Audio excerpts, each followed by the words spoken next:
नमस्कार मैम। नमस्कार जी, कैसे हैं आप? बहुत बढ़िया, बहुत बढ़िया। मैडम, आप एक जुझारू नेता देखा है मैंने आपको, जो से जुनून देखा है आपको। आप चुनाव भी लड़े हैं, पार्षद उसका एमएलए का, एमपी का, और अब जहां आप मतलब बीजेपी की नीतियों से बरखिलाफ थे, आज आप खुद उनका जो लोगो है वो लगाकर आज उनकी जो समारोह हो रहे हैं उन पर सम्मिलित हो रहे हैं, क्या कारण है सर? देखिए, मैं कभी भी बीजेपी के विरोध में मैंने कभी कोई प्रदर्शन नहीं किया। मैं हमेशा जो मुद्दे होते थे मैंने उनकी आवाज़ उठाई है। मुद्दा मेरा पर्सनल भी कभी नहीं होता था, मुद्दे भी सामाजिक होते थे। तो सरकार से सवाल पूछना हमेशा बनता है, तो उसकी वजह से हम सरकार के खिलाफ कह लीजिए कि वो आंदोलन होते थे। लेकिन समय के साथ हम लोगों ने ये भी महसूस किया कि जो समाज जो हमारे से काम मांगता है, उस काम के लिए हमें सरकार की ज़रूरत तो पड़ेगी ही पड़ेगी।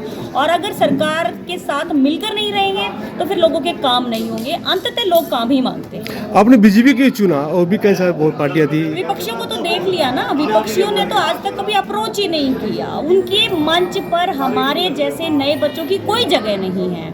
वहाँ पर 70 साल 80 साल का आदमी सीट छोड़ने को तैयार नहीं है। वो 70-80 साल में ये कह रहे हैं कि मैं ही मुख्यमंत्री बनूंगा। तो हमारे जैसे नए बच्चे जिनके मन में नए नए ख्वाब हैं, उनके तो नंबर ही नहीं लगने वाले।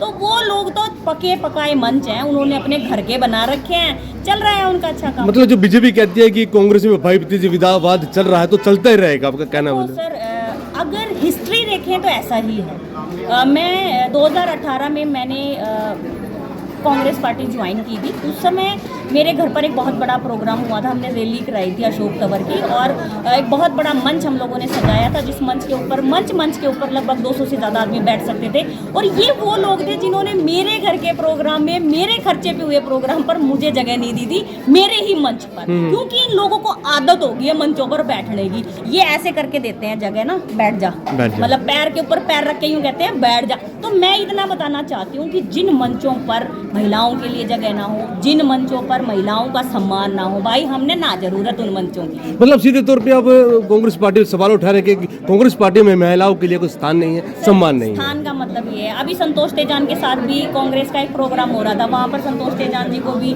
बाहर निकाल दिया, कह रहा है ये आपकी बिरादरी का प्रोग्राम नहीं है। जब पार्टी का बिरादरी की बात हुई है, हाँ, जब पार्टी का प्रोग्राम हो रहा है तो फिर बिरादरी का क्या मतलब हो गया? संतोष जी इस बिरादरी से है, वो ऐसी कैटेगरी से आती है। और उस दिन शायद कोई पंजाबी कब की बात है? अभी पिछले एमएलए के चुनाव की बात है, उनके साथ इस तरीके का मिसबिहेव किया। तो ये कांग्रेसी सर कुछ नहीं है, इनका माइंड ऑलरेडी वॉश्ड है।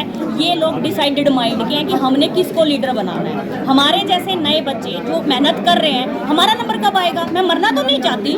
आज 70 साल के भूपेंद्र हुड्डा जी, 80 साल के और बाकी जो लीडर्स हैं, वही नहीं आगे से हट रहे। उनको चाहिए तो ये कि जो नए बच्चे आए उनको मौका दें, लेकिन उनके पास मौका देने के लिए ना, उनको तो पहले वो अपने बेटे को हाथ पकड़ के लेके आते हैं, ये मेरा बेटा है, ये चुनाव लड़ेगा जी, इसको जिताना जी। तो अगर आपके बाद आप ही के बेटे आते रहेंगे तो फिर हम मतलब आप जो सुनने में आता है कि कांग्रेस पार्टी को जाति धर्म की राजनीति करती, क्या वो सही है? आपकी बातों से ये निकल कर आ रहा है।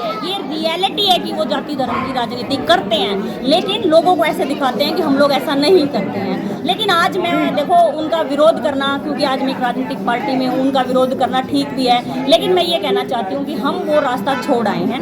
मेरा 6 महीने का ये एक्सपीरियंस था कांग्रेस के साथ, जो बड़े बड़े लीडर्स को 40 साल लग गए समझने में कि कांग्रेस में इज्जत नहीं होती है, वो मैंने 6 महीने में समझ लिया था जी। और 6 महीने में ही हमने कांग्रेस छोड़ दी थी। पिछले 5 साल से हम लगातार आज़ाद उम्मीदवार अपने शहर की हेल्प भी कर रहे हैं, जितना हमारे से हो पाता है हम उनकी मदद भी करते हैं। और पूरे हरियाणा में काम करती हूँ, ऐसा नहीं है कि सिर्फ करनाल में काम करती हूँ, पूरे हरियाणा में काम करती हूँ, और जितना हो सकता है उतनी आवाज़ उठाती हूँ। जो हमारे राहुल गांधी जो तो हमारे युवा बोलते हैं, और ये तो समस्या है ना। जो हमें राजनीतिक लाइन में पता चला कि 35 साल से नीचे का व्यक्ति युवा में काउंट होता है। वो 50 साल 55 साल का आदमी अपने आप को यूं कह रहा है मैं युवा हूँ, तू बुढ़ा होवे नहीं, हमारा नंबर आवे नहीं।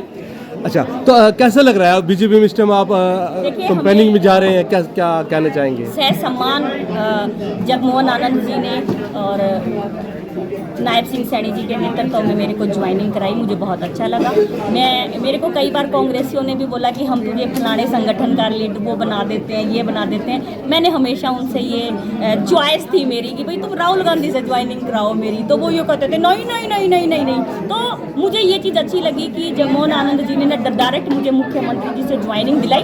मैं सेटिस्फाई थी कि लीडर मुझे डायरेक्ट जानेंगे, मैं इस बात से बहुत सेटिस्फाई थी और मुझे बहुत खुशी है कि मैंने ज्वाइनिंग ली। और सर आज भी और कल भी कराने जनता के ही काम है। हम अपने काम करने में कहीं ना कहीं समृद्ध हैं, हम अपना काम तो गुजारा तो हम कर ही लेंगे, लेकिन हमारे जैसे लोग जो हैं वो जनता की आवाज़ बनकर उठते हैं। और मैं कल भी आवाज़ उठाती थी और सबको बताना चाहती हूँ हम आगे भी आपकी आवाज़। मतलब बीजेपी में महिलाओं के लिए सम्मान है, आपका कहना मतलब ये है? मुझे तो मिला और अभी तो 2 दिन ही हुए हैं, मुझे लगता है कि आगे भी मिलता रहेगा। और बाकी जो मुझसे पहले जो महिलाएं यहाँ पर जुड़ी हुई हैं, हमने देखा है उनको सम्मान पाते हुए। वो एक अलग बात है कि हम हमेशा विपक्ष के रूप में आवाज़ उठाते रहे, लेकिन ये भी सच्चाई है कि हमने देखा है उन्हें अभी आप देखिए, अभी रिसेंटली की बात है कि एक मामूली MC को दिल्ली जैसे राज्य का मुख्यमंत्री बना दिया।